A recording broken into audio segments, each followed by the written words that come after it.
माँ दुर्गा की कहानी भाग एक। शक्ति का अवतरण। बहुत समय पहले, जब ब्रह्मांड की सृष्टि अभी नई थी, देवताओं और असुरों के बीच लगातार युद्ध होते रहते थे। असुर हमेशा अपनी शक्ति और छल कपट से देवताओं को हराने का प्रयास करते थे। उस समय असुरों का राजा महिषासुर था।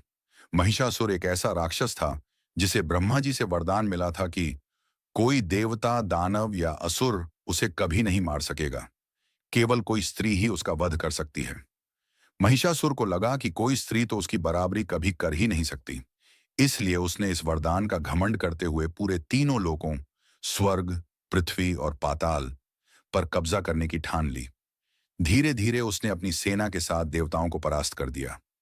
इंद्र लोक पर अधिकार कर लिया, देवताओं को स्वर्ग से भगा दिया और खुद सिंहासन पर बैठ गया।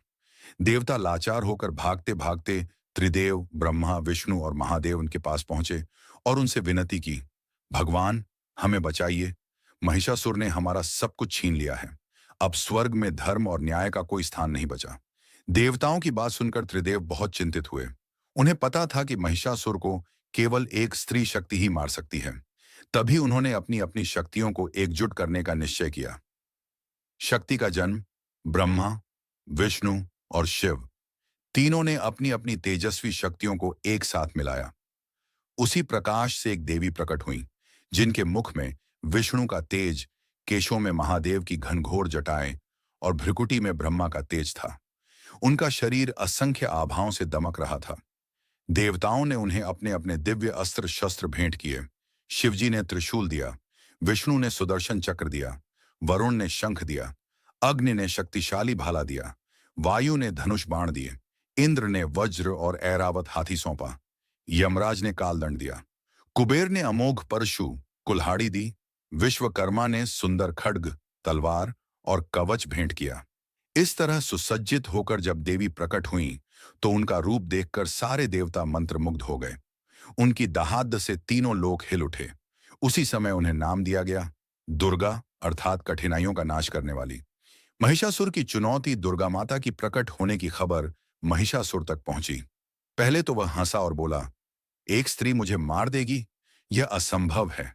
मैं अभी जाकर उसका अभिमान तोड़ देता हूं। लेकिन जब उसने देवी दुर्गा को देखा, तो उनकी दिव्य आभा से घबराया। फिर भी अपने अहंकार में उसने युद्ध की घोषणा कर दी। देवी ने भी उसे चेतावनी दी, महिषासुर, तूने धर्म और न्याय की सीमाएं लांघ दी हैं। अब तेरा अंत निश्चित है। मैं तुझे बार बार मौका देती हूं कि अपने पाप छोड़ दे, लेकिन यदि तू नहीं मानता, तो तेरा वध मेरे ही हाथों होगा। महिषासुर ने यह चेतावनी अनसुनी कर दी और अपनी विशाल सेना लेकर युद्ध भूमि में उतर पड़ा। मां दुर्गा की कहानी भाग 2।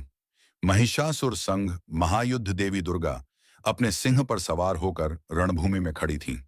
उनके एक हाथ में त्रिशूल, दूसरे में खड्ग, तीसरे में चक्र, चौथे में धनुष और इसी तरह उनके 10 हाथों में अलग अलग देवताओं द्वारा दिए गए दिव्य अस्त्र शस्त्र दमक रहे थे।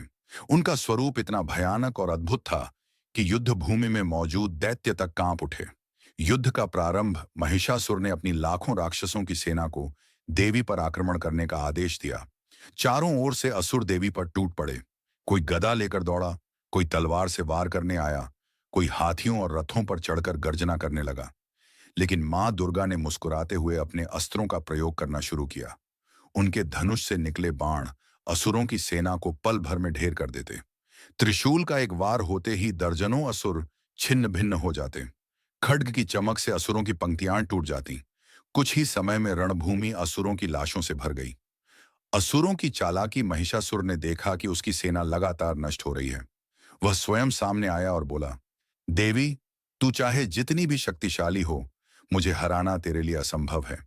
इतना कहकर वह कभी हाथी का रूप धारण करता, कभी शेर का, कभी बाघ का, तो कभी विशाल भैंसे, महेश का। यही उसकी सबसे बड़ी शक्ति थी, रूप बदलने की क्षमता। जब वह हाथी बनकर दौड़ता, देवी ने उसे तलवार से काट गिराया। जब शेर बनकर दहाड़ता, देवी ने चक्र से उसका सिर धड़ से अलग कर दिया। जब बाघ बना, दुर्गा ने वज्र से प्रहार किया। लेकिन हर बार वह मरने के बजाय किसी और रूप में जीवित होकर लौट आता। 9 दिनों का संघर्ष, यह युद्ध 1-2 घंटे का नहीं, बल्कि लगातार 9 दिनों तक चला। पहले दिन से लेकर 8वें दिन तक महिषासुर कभी विशाल भैंसा बनकर दौड़ता, कभी शेर बनता, कभी हाथी, कभी दैत्य रूप धारण कर देवी को धोखा देने की कोशिश करता। हर बार मां दुर्गा ने अपने साहस, धैर्य और दिव्य अस्त्रों से उसे परास्त किया। देवता आकाश से यह दृश्य देख रहे थे और जय माता दी की ध्वनि से देवी का उत्साह बढ़ा रहे थे। देवी की प्रत्येक दहाड़ से महिषासुर की सेना भयभीत हो जाती और भाग खड़ी होती। लेकिन महिषासुर बार बार नई ऊर्जा लेकर युद्ध में आता रहा। निर्णायक क्षण, 9वां दिन आया। महिषासुर ने इस बार अपने असली रूप महिष, भैंसा में युद्ध भूमि में प्रवेश किया। उसने अपने विशाल सींगों से धरती को चीर दिया, पेड़ों को उखाड़कर फेंका और अपने खुरों से पहाड़ तक तोड़ डाले। देवता घबरा गए, लेकिन मां दुर्गा अडिग रहीं। उन्होंने सिंह से कहा, सिंह, आज इस अधर्मी का अंत होगा। सिंह गरजता हुआ महिषासुर पर टूट पड़ा। महिषासुर ने अपने सींगों से सिंह को रोकने की कोशिश की, लेकिन तभी देवी दुर्गा ने अपने त्रिशूल को उठाकर सीधा उसके सीने में भोंक दिया। महिषासुर दर्द से तड़पता हुआ कभी मनुष्य का रूप लेता, कभी राक्षस का, कभी फिर भैंसे का, लेकिन त्रिशूल उसकी छाती में गड़ा ही रहा। अंततः उसने एक अंतिम चीख लगाई और धरती पर गिर पड़ा। महिषासुर वहीं प्राणहीन हो गया। विजय उत्सव महिषासुर के वध के बाद देवताओं ने आकाश से पुष्प वृष्टि की। ढोल नगाड़े बजने लगे। देवताओं ने मां दुर्गा की स्तुति करते हुए कहा, जय हो मां, आपने हमें असुरों से मुक्त किया। आपने धर्म की रक्षा की। आप ही हमारी शक्ति हैं। आप ही हमारी माता हैं। मां दुर्गा ने कहा, जब जब अधर्म बढ़ेगा, मैं अपने किसी न किसी रूप में प्रकट होकर उसका नाश करूंगी। जो भी भक्त सच्चे मन से मेरी आराधना करेगा, मैं उसके दुख और संकट दूर करूंगी। इसी महिषासुर वध की स्मृति में आज भी हम नवरात्र मनाते हैं। 9 दिनों तक मां दुर्गा की पूजा करते हैं और 10वें दिन विजयादशमी पर बुराई पर अच्छाई की विजय का पर्व मनाते हैं। मां दुर्गा की कहानी, भाग 3। नव दुर्गा के 9 रूप। महिषासुर के वध के बाद जब देवताओं ने मां दुर्गा की स्तुति की, तब देवी ने कहा, मैं केवल एक ही स्वरूप में नहीं रहती। जब जब धर्म पर संकट आता है, तब तब मैं विभिन्न रूप धारण करके अपने भक्तों की रक्षा करती हूँ। मेरे 9 प्रमुख स्वरूप हैं, जिन्हें लोग नव दुर्गा कहते हैं। इन 9 रूपों की पूजा करने से भक्त को भक्ति, शक्ति, धन, बुद्धि और विजय की प्राप्ति होती है। 1. शैलपुत्री। पर्वतराज हिमालय की पुत्री पहला स्वरूप है शैलपुत्री। देवी पार्वती का यह स्वरूप माना जाता है। जब सती ने अपने पिता दक्ष के यज्ञ में आत्मदाह किया और अगले जन्म में हिमालय की पुत्री के रूप में जन्म लिया, तब वे शैलपुत्री कहलाईं। उनके हाथ में त्रिशूल और कमल होता है और वे नंदी बैल पर सवार रहती हैं। यह रूप स्थिरता, धैर्य और शक्ति का प्रतीक है। 2. ब्रह्मचारिणी। तपस्या की देवी दूसरा स्वरूप है ब्रह्मचारिणी। इस रूप में देवी ने कठिन तपस्या की थी ताकि भगवान शिव को पति के रूप में प्राप्त कर सकें। उनके एक हाथ में जपमाला और दूसरे हाथ में कमंडल होता है। यह स्वरूप भक्त को तप, त्याग और संयम का संदेश देता है। 3. चंद्रघंटा। युद्ध की देवी तीसरा रूप है चंद्रघंटा। उनके मस्तक पर अर्धचंद्र की भांति घंटा सुशोभित रहता है। वे 10 हाथों से शस्त्र धारण करती हैं और सिंह पर सवार होती हैं। जब देवी ने महिषासुर से युद्ध किया, तब यही चंद्र घंटा रूप में प्रकट हुई थी। उनकी घंटा ध्वनि से असुर कांप उठते थे। यह रूप शौर्य और पराक्रम का प्रतीक है। 4. कूष्मांडा। सृष्टि की आदि शक्ति। चौथा स्वरूप है कूष्मांडा। मान्यता है कि जब ब्रह्मांड चारों ओर अंधकार से ढका हुआ था, तब देवी ने अपनी मंद हंसी से सृष्टि की रचना की। उनके पास अष्टभुजाएं हैं और हाथों में विविध अस्त्र शस्त्र और कमल है। वे सूर्य लोक में निवास करती हैं और सूर्य की आभा उन्हीं से निकलती है। यह रूप जीवन में ऊर्जा और सृजन की शक्ति प्रदान करता है। 5वां स्कंद माता। कार्तिकेय की जननी 5वां स्वरूप है स्कंद माता। वे भगवान कार्तिकेय स्कंद की माता हैं। देवी अपने गोद में कार्तिकेय को लेकर सिंह पर विराजमान होती हैं। उनके 4 हाथ हैं, 2 में कमल, 1 में स्कंद और चौथा आशीर्वाद देने के लिए। यह रूप भक्तों को प्रेम, करुणा और मातृत्व का अनुभव कराता है। 6. कात्यायनी। असुर संहारिणी। छठा रूप है कात्यायनी। महर्षि कात्यायन की तपस्या से उत्पन्न होकर उन्होंने असुरों का संहार किया। महिषासुर का वध भी उन्होंने इसी रूप में किया था। वे सिंह पर सवार होती हैं और उनके हाथों में तलवार, कमल और अन्य अस्त्र होते हैं। यह रूप साहस और न्याय का प्रतीक है। सातवां स्वरूप है कालरात्रि। उनका रूप भयानक है। काला शरीर, खुले बाल, गले में माला और हाथ में बिजली और तलवार। वे गड्ढे पर सवार होती हैं। यह वही रूप है जिससे देवी ने शुंभ, निशुंभ और रक्त बीज जैसे राक्षसों का संहार किया। लेकिन अपने भक्तों के लिए वे उतनी ही सौम्य और करुणामयी हैं। यह रूप निडरता और आत्मविश्वास का प्रतीक है। आठवां रूप है महागौरी। उनका शरीर हिम के समान उज्ज्वल और कोमल है। वे सफेद वस्त्र पहनती हैं और बैल पर सवार रहती हैं। कहा जाता है कि कठिन तपस्या से उनका शरीर काला पड़ गया था, लेकिन गंगा जी में स्नान करने के बाद वे गौरी अर्थात उज्ज्वल हो गईं। यह रूप शांति, पवित्रता और करुणा का प्रतीक है। नौवां और अंतिम स्वरूप है सिद्धिदात्री। सभी सिद्धियों की दात्री सिद्धिदात्री। वे कमलासन पर विराजमान होती हैं और हाथों में चक्र, गदा, शंख और कमल धारण करती हैं। वे सभी प्रकार की सिद्धियां और शक्तियां प्रदान करती हैं। देवता, आर्षि मुनि और मनुष्य सब उनकी आराधना करते हैं। नवदुर्गा का महत्व देवी ने देवताओं और भक्तों को बताया। नवरात्र के 9 दिनों में मेरे इन 9 रूपों की पूजा करनी चाहिए। पहले दिन शैलपुत्री की, फिर ब्रह्मचारिणी की और इसी प्रकार 9वें दिन सिद्धिदात्री की पूजा से मनुष्य के जीवन से अज्ञान, भय, दरिद्रता और पाप का नाश होता है। भक्त को धर्म, अर्थ, काम और मोक्ष चारों फल प्राप्त होते हैं। पूजन कथा कहते हैं, जब देवताओं ने पहली बार दुर्गा के इन रूपों की पूजा की थी, तब स्वर्ग में धर्म की पुनः स्थापना हुई थी। आज भी हर वर्ष नवरात्र में भक्त 9 दिन तक उपवास रखते हैं, दीप प्रज्वलित करते हैं और देवी के इन 9 स्वरूपों की विधि विधान से आराधना करते हैं। मां दुर्गा की कहानी भाग 4। शुंभ, निशुंभ, रक्त बीज और काली का प्राकट्य। महिषासुर के बाद नया संकट। महिषासुर का वध होने के बाद देवता और मनुष्य कुछ समय तक शांति से रहने लगे, लेकिन अधर्म की जड़ें इतनी गहरी थीं कि नए नए असुर फिर उभर आते थे। महिषासुर की मृत्यु से क्रोधित होकर उसके अनुयायी असुरों ने पुनः तपस्या शुरू की और अनेक वरदान प्राप्त कर लिए। उनमें से सबसे शक्तिशाली 2 भाई थे, शुंभ और निशुंभ। ये दोनों राक्षस महाशक्तिशाली और अत्यंत लोभी थे। उन्होंने देवताओं पर आक्रमण करके स्वर्ग पर कब्जा कर लिया। देवता फिर से निर्वासित हो गए और धरती पर अराजकता फैल गई। देवताओं की पुकार देवता एक बार फिर हिमालय जाकर मां दुर्गा की शरण में पहुंचे। माता, महिषासुर के बाद अब शुंभ निशुंभ ने हमें सताना शुरू कर दिया है, हमें बचाइए। मां दुर्गा ने मुस्कुराते हुए कहा, चिंता मत करो, इनका अंत भी मेरे हाथों ही होगा। समय आ चुका है। शुंभ निशुंभ का अहंकार।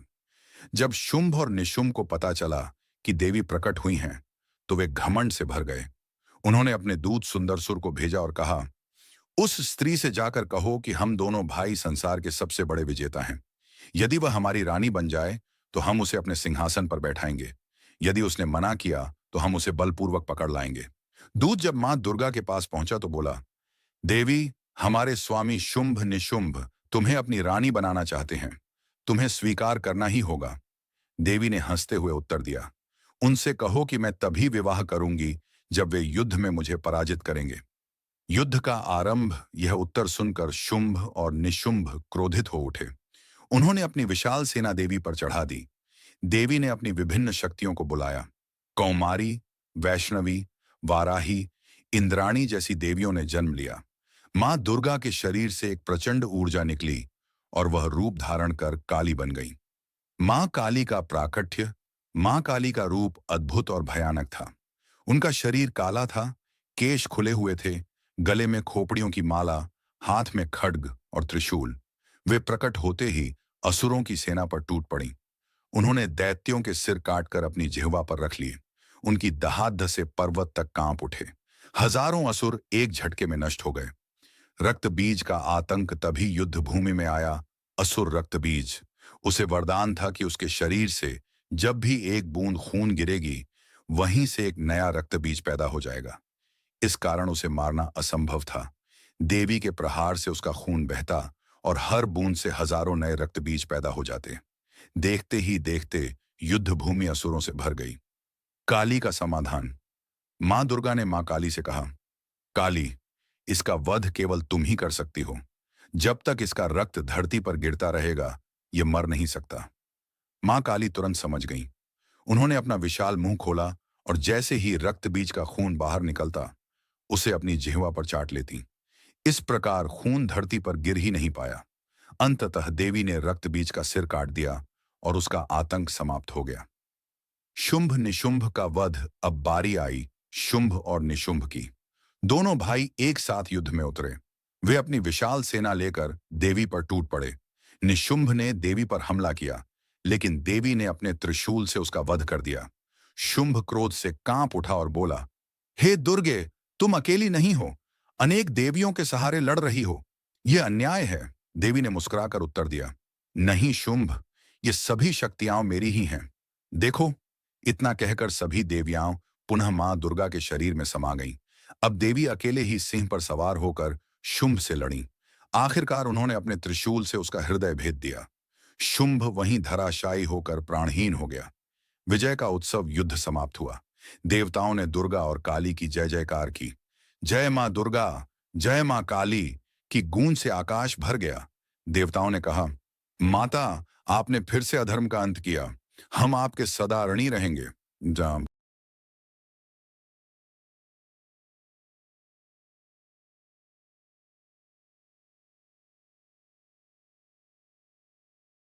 मां दुर्गा की कहानी भाग 5।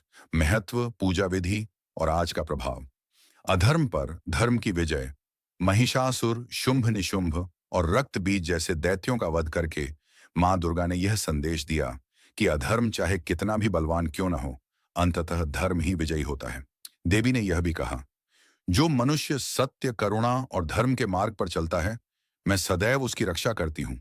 लेकिन जो अहंकार और पाप में डूबा होता है, उसका अंत निश्चित है। नवरात्र का प्रारंभ। महिषासुर वध की स्मृति में नवरात्र पर्व की परंपरा शुरू हुई। भक्त 9 दिनों तक देवी के 9 रूपों नवदुर्गा की पूजा करते हैं। पहले 3 दिन शक्ति की उपासना होती है, जिससे जीवन में साहस आता है। अगले 3 दिन धन समृद्धि की देवी महालक्ष्मी की पूजा होती है। अंतिम 3 दिन विद्या और ज्ञान की देवी सरस्वती की आराधना की जाती है। 10वें दिन को विजयादशमी, दशहरा कहते हैं, जो बुराई पर अच्छाई की विजय का प्रतीक है। पूजा विधि। भक्त नवरात्र में घर में कलश स्थापना करते हैं, अखंड ज्योति जलाते हैं और मां दुर्गा का व्रत रखते हैं। हर दिन अलग अलग रूप की पूजा होती है। भक्त देवी को पुष्प, फल, मिठाई और भोग अर्पित करते हैं। कई जगहों पर गरबा और डांडिया जैसे नृत्य होते हैं। पूर्वी भारत, विशेषकर बंगाल में दुर्गा पूजा भव्य रूप से मनाई जाती है। मां दुर्गा का संदेश। मां दुर्गा केवल युद्ध की देवी नहीं है, बल्कि वे जीवन के हर पहलू में प्रेरणा देती हैं। शैलपुत्री धैर्य और स्थिरता सिखाती है। ब्रह्मचारिणी तपस्या और संयम। चंद्रघंटा साहस। कूष्मांडा सृजन और ऊर्जा। स्कंद माता मातृत्व। कात्यायनी न्याय। काल रात्रि निडरता। महागौरी पवित्रता। सिद्धिदात्री सिद्धि और सफलता। इस प्रकार जीवन के हर क्षेत्र में देवी के किसी न किसी रूप की आवश्यकता होती है। आज के समय में महत्व। आज भी जब कोई संकट आता है, लोग कहते हैं, मां दुर्गा हमारी रक्षा करें। चाहे बीमारी हो, दुख हो, गरीबी हो या भय, भक्त मां के चरणों में जाकर शांति और शक्ति पाते हैं।